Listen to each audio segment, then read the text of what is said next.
All right, so you're not getting any. Do you know why? Let's talk about cause and effect. Do you actually know why your sex life has diminished? Okay, I'm not here to assign blame. I'm just going to assume both of you have played a part in the state of your relationship. So, do you know why you aren't getting any? Why you're not intimate anymore? Okay, I know some of you, your first reaction will be to be like, I have no idea. But guess, if you had to guess to contributing factors, what would you come up with? You probably came up with a couple things that kind of sound blamey, to be honest. If she just blanked and blanked, right, things would be better. But what did you come up with that are your contributions? Let's take a look at some of the things that I hear about that are pushing her away. Do you avoid conflict? When difficult conversations need to be had, are you avoiding them?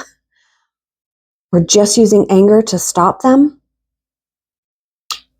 Are you not talking as frequently anymore? And when you do, it's like about schedules and kids and money, and honestly, those ends in fights too. Is there this general feeling of resentment about all you do for her and the family and being pissed because no one seems to care or notice? Well, I'm going to be honest. There you have it. Those are the reasons. Do you want to have sex with someone who avoids conversations in general, not to mention the difficult ones?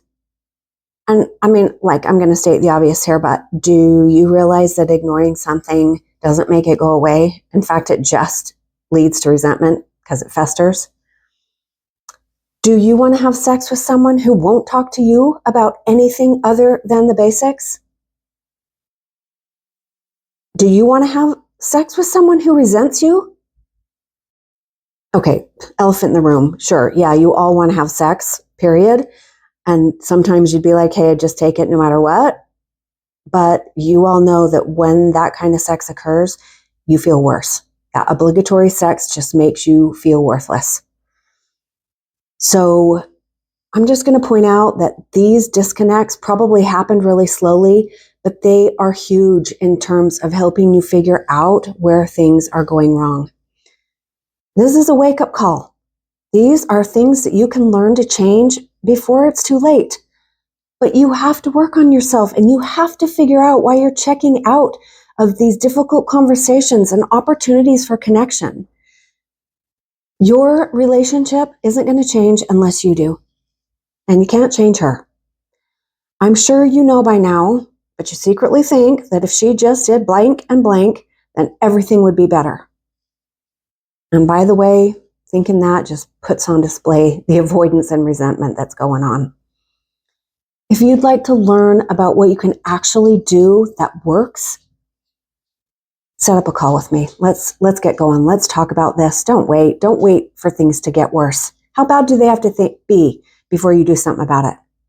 Let's talk.